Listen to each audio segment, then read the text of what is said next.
Impressionante a disponibilidade de vir até aqui com essa disfarçatez.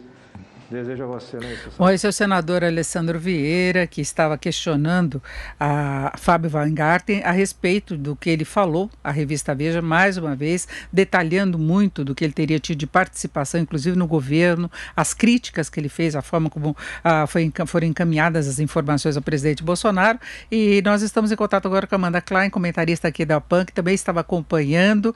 Amanda, boa tarde. A gente vê Fábio Weingarten numa situação bastante difícil. Alessandro Vieira é mais um senador que fala da possibilidade de prisão por ele estar mentindo à CPI, não é?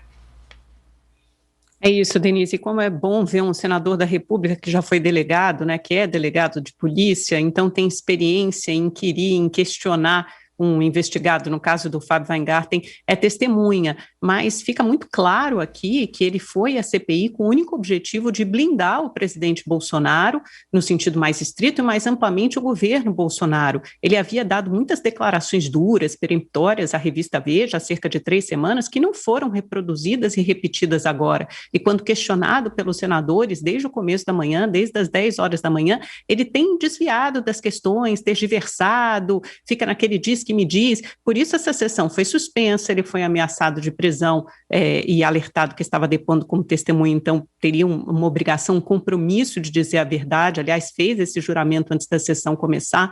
Agora, mesmo assim, eu acho que essa sessão, Denise, fez avanços importantes, principalmente em dar publicidade à carta que a Pfizer enviou ao governo federal no começo de setembro, e é uma carta absolutamente demolidora, e não houve resposta a essa carta. O que o Fábio Weingarten contou à revista Veja que depois de 2 meses, em novembro, ele foi alertado pelo dono de uma emissora de televisão, Marcelo de Carvalho, da Rede TV, aliás, de que havia essa carta e não tinha tido resposta ainda do governo.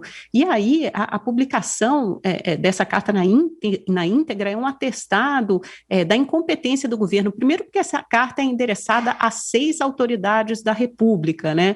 Então, veja só, ao próprio presidente Jair Bolsonaro, ao vice Hamilton Mourão, ao então ministro da Casa Civil Braga Neto, ao ex-ministro da Saúde Eduardo Pazuello, ao ministro da Economia Paulo Guedes e também ao embaixador em Washington, embaixador brasileiro em Washington, Nestor Foster. E nenhuma dessas 6 autoridades da República ou então seus assessores responderam a essa carta da Pfizer. E o que diz? Qual o teor dessa carta do CEO, assinada pelo CEO Carlos Murilo, que aliás estará amanhã em sessão da CPI?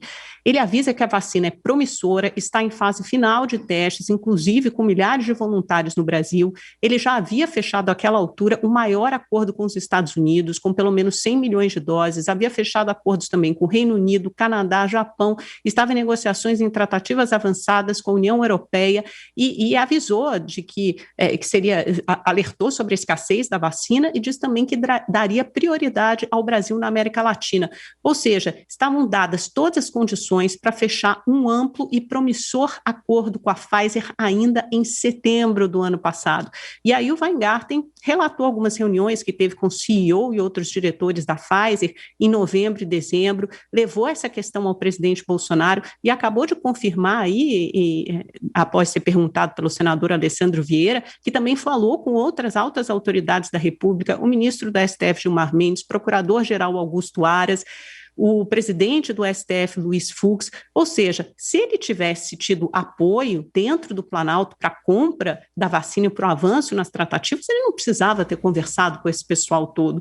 Fica clara a incompetência, o desdém com que o governo tratou a oferta da Pfizer. Simplesmente foi ignorada e, por isso, o Brasil está na situação que está. Então, acho que isso confirma cabalmente a premissa dos oposicionistas e dos senadores independentes de que não houve um empenho do governo brasileiro, uma competência, uma gestão, ação do governo do Brasil na compra de vacinas.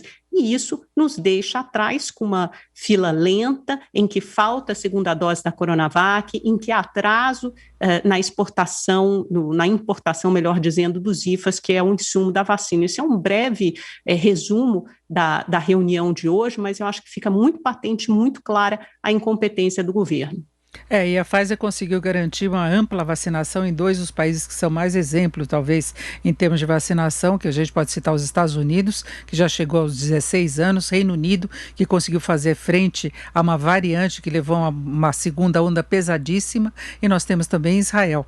Então, são exemplos, né, do que se poderia ter de diferente no Brasil, caso houvesse avanço, e nos remete a uma expectativa quanto ao depoimento amanhã dos representantes da Pfizer, que devem detalhar também essa questão da carta, de possíveis negociações que tentaram ter com o governo brasileiro. E eu só lembro mais uma coisa, né, Amanda? Teve um momento que o presidente Bolsonaro disse que os laboratórios teriam de vir atrás do Brasil. E no caso da Pfizer, ela veio.